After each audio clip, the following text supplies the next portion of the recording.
نحمده ونصلي ونسلم علی رسولہ الکریم اما بعد۔ بھائی اور دوستو، شعبان کا مہینہ بڑی فضیلت اور اہمیت رکھتا ہے۔ نبی پاک صلی اللہ علیہ وسلم کا فرمان ہے، الشعبان شہری و رمضان شہر اللہ۔ شعبان میرا مہینہ ہے اور رمضان اللہ کا مہینہ ہے۔ تو اللہ کے نبی صلی اللہ علیہ وسلم نے اس مہینے کی اپنی طرف نسبت کی، اس مہینے کی اہمیت اور فضیلت کو بتاتے ہوئے، اور اس مہینے میں نبی پاک صلی اللہ علیہ وسلم نے کثرت سے روزے رکھے ہیں۔ چونکہ رمضان المبارک مکمل پورا مہینہ روزے کا مہینہ ہے، تو اللہ کے نبی صلی اللہ علیہ وسلم نے شعبان میں بھی روزے رکھے تاکہ اپنے جسم کو روزے کا عادی کیا جا سکے، امت کو تعلیم دینے کے لیے۔ اور اس میں حضرت ام سلمہ رضی اللہ عنہا سے روایت ہے، فرماتی ہیں کہ رمضان اور شعبان کے علاوہ اللہ کے نبی کو لگاتار روزے رکھتے ہوئے نہیں دیکھا۔ یعنی رمضان میں اور شعبان کے مہینے میں اللہ کے نبی صلی اللہ علیہ وسلم کثرت سے روزہ رکھا کرتے تھے۔ اور اما عائشہ رضی اللہ عنہا سے روایت ہے، وہ فرماتی ہیں کہ رمضان کے علاوہ اللہ کے نبی کو مکمل مہینہ روزہ رکھتے ہوئے میں نے نہیں دیکھا،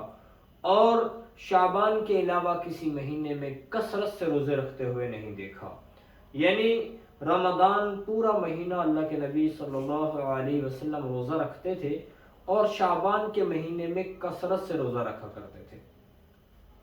تو ان روایات سے پتہ چلتا ہے کہ آپ صلی اللہ علیہ وسلم میں شعبان کے مہینے میں کثرت سے روزے رکھا کرتے تھے، اور اس کی وجہ حضرت اسامہ بن زید رضی اللہ عنہ نے عرض کیا، رسول اللہ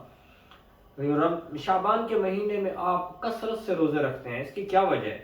تو آپ صلی اللہ علیہ وسلم نے فرمایا کہ رجب اور ماہ رمضان کے درمیان میں یہ ایک ایسا مہینہ ہے جس سے لوگ غافل رہتے ہیں،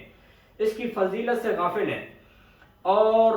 اس مہینے میں یہ ایسا مہینہ ہے، ذالک شہر یرفع فیہ الاعمال الی اللہ،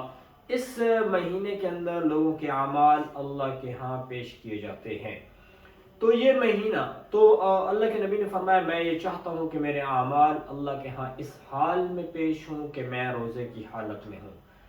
تو اس طرح سے ماہ رمضان کے اندر تو پورا مہینہ روزہ فرض ہے، لیکن اس مہینے میں اللہ کے نبی صلی اللہ علیہ وسلم نے کثرت سے روزے رکھے اور ان کی وجہ بتائی۔ ویسے مسلمانوں کے ہر انسان کے اعمال صبح و شام اللہ کے ہاں پیش کیے جا رہے ہیں، صبح کے وقت میں اور عصر کے وقت میں۔ فرشتوں کی جب ڈیوٹی کا ٹائم چینج ہوتا ہے تو اسی وقت میں صبح بھی بندے کے عمل اللہ کے ہاں پیش ہوتے ہیں، پھر عصر کو بھی پیش ہوتے ہیں، اور اس لیے صبح اور عصر کے وقت میں کثرت سے عبادت کا اہتمام کرنا چاہیے، ذکر کا اہتمام کرنا چاہیے کہ اللہ کے ہاں جب ہماری پیشی ہو تو اس حال میں ہو کہ انسان جو ہے وہ ذکر اور اللہ کی عبادت میں مصروف ہو۔ اور ایک جمعرات کا دن ہے جس دن میں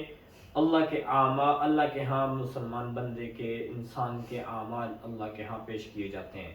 تو شعبان کے مہینے کی یہ ایک ترتیب کہ اللہ کے نبی نے روزے رکھے، یہ معلوم ہوتی ہے۔ دوسری چیز کہ اس میں جو ایک رات ہے جو 15 شعبان کی ہے، اس کے حوالے سے روایات تو اس رات کی فضیلت کے حوالے سے بہت ساری ہیں۔ 17 صحابہ کرام رضوان اللہ علیہم اجمعین ایسے ہیں جن سے روایات منقول ہیں، اور اس میں مختلف اعمال بتائے گئے۔ یعنی جب یہ رات فضیلت والی رات ہے، جیسے کہ ایک روایت میں آتا ہے کہ یہ رات ایسی ہے کہ اللہ تعالیٰ آسمان سے اعلان فرماتے، حل من مستغفر فاغفر لہ، کسی کو مغفرت چاہیے وہ مانگے، میں مغفرت دینے کو تیار ہوں۔ کسی کو اللہ کی رحمت کا جو کوئی طلبگار ہے تو وہ مانگ لے، اس کو اللہ کی رحمت ملے گی۔ تو آسمان سے وہ اللہ تعالیٰ اعلان فرماتے رہتے ہیں۔ اور ایک روایت میں فرمایا کہ یہ وہ رات ہے جس میں اللہ تعالیٰ قبیلہ بنو کلب کی بکریوں کے بالوں کے برابر لوگوں کی مغفرت فرماتے ہیں۔ یعنی یہ قبیلہ چونکہ بکریاں پالنے میں مشہور تھا، پھر ان کے وہاں کثرت سے بکریاں تھیں، پھر اتنی بکریاں، پھر ان کے بال جو گنے بھی نہیں جا سکتے، تو یعنی کثرت سے اللہ تعالیٰ اس رات میں لوگوں کی بخشش فرماتے ہیں۔ اس رات میں ایک روایت کے اندر موجود ہے کہ آپ صلی اللہ علیہ وسلم نے قبرستان بھی اللہ کے نبی تشریف لے کر گئے ہیں۔ تو بہرحال اس رات میں اگر کوئی عبادت کی جائے تو کوئی مخصوص عبادت منقول نہیں ہے کہ اس میں کوئی مخصوص ترتیب پہ تلاوت کرنا، کسی مخصوص ترتیب پہ کوئی نفل پڑھنا، صلاۃ و تسبیح پڑھنا، یہ ایسا کوئی عمل منقول نہیں۔ البتہ اس رات کے اندر چونکہ عبادت کرنی ہے تو عبادت کے لیے کچھ ٹائم نفل پڑھے جائیں، کچھ ٹائم دعا بھی کر سکتے ہیں، کچھ ٹائم ذکر کر سکتے ہیں، یعنی اس رات کو نیکی کے کام میں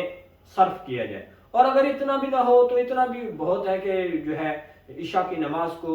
جماعت کے ساتھ ادا کیا جائے اور پھر صبح کی نماز بھی جماعت کے ساتھ ادا کی جائے۔ اس کی بہت بڑی فضیلت ہے۔ اللہ کے نبی صلی اللہ علیہ وسلم نے فرمایا جس نے عشاء کی نماز کو پڑھا تو اس نے گویا کہ آدھی رات عبادت کی، اور پھر جس نے صبح کی نماز کو بھی جماعت کے ساتھ پڑھ گئی، یعنی عشاء کی نماز بھی جماعت سے پڑھی اور پھر صبح کی نماز کو جماعت کے ساتھ پڑھا، تو وہ ایسے ہے جیسے اس نے ساری رات اللہ کی عبادت میں گزاری ہے۔ تو اس طرح سے اس مہینے کے اس جو شعبان کی یہ رات ہے، اس میں اگر رات کو عبادت کر لی جائے، عشاء کی نماز جماعت کے ساتھ پڑھ لی جائے، صبح کی نماز بھی جماعت کے ساتھ پڑھ لی جائے، اور اس کا روزانہ ہی اہتمام کرنا تو مسلمان کے لیے ضروری ہے تاکہ اس کو زیادہ سے زیادہ اجر ملے۔ تو بہرحال اس رات میں اتنی بھی عبادت کر لی جائے تو بھی بہت ہے۔ اور اس رات میں قبرستان کی طرف جانا ایک چونکہ روایت کے اندر موجود ہے، اور قبرستان جانا یوں ہو کہ بندہ وہاں پر جا کر کوئی سبق حاصل کر سکے، عبرت حاصل کر سکے۔ قبرستان جانے کی جو اللہ کے نبی صلی اللہ علیہ وسلم نے ترغیب دی اور فرمایا کہ قبرستان جایا کرو، قبروں کی زیارت کیا کرو تاکہ تمہیں وہاں جا کر سبق حاصل ہو کہ یہاں پر کتنے بڑے بڑے لوگ جن کے پاس پیسہ تھا، بنگلہ، گاڑیاں، سب زندگی میں عیش و آرام تھا، لیکن آج وہ مٹی کے اندر پڑے ہوئے ہیں۔ اور اگر اس ایک گروپ بنا کر قبرستان میں رات کو جانا اور پھر وہاں پر عبرت کیا حاصل ہوگی، تو بہرحال یہ جو ہے جو شریعت کی ترتیب ہے اس سے ہٹا ہوا کام ہے۔ تو اس رات میں کچھ عبادت کر لی جائے، اور اس مہینے میں خاص طور پر شعبان کے مہینے میں جو روزے والا عمل ہے یہ تو اللہ کے نبی